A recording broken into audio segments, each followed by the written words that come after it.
নমস্কার, আজকের আমি দেখাবো কিভাবে বাড়িতে কদবেল মাখাতে হয়।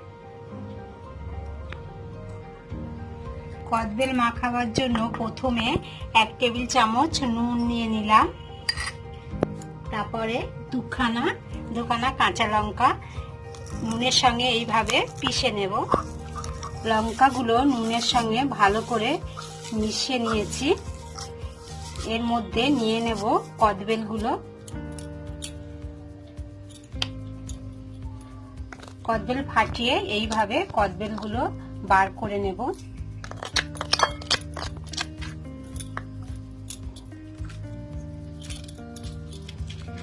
এখানে 3খানা কদবেল নিয়ে নিয়েছি।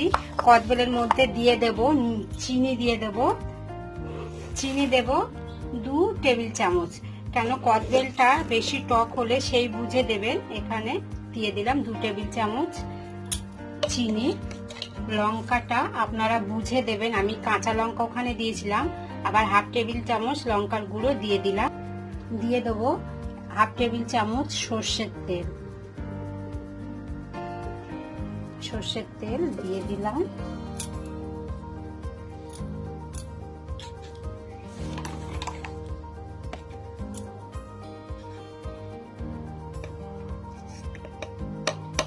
দিয়ে দেবো একটু বিট নুন। এবারে ভালো করে মাখিয়ে নেব।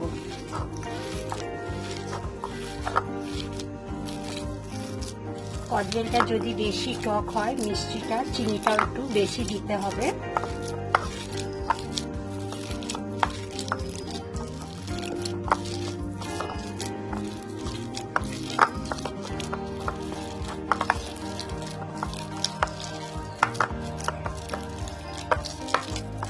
এখানে আপনারা চাইলে ধনেপাতাও দিতে পারেন, আমি এখানে ধনেপাতা দেব না।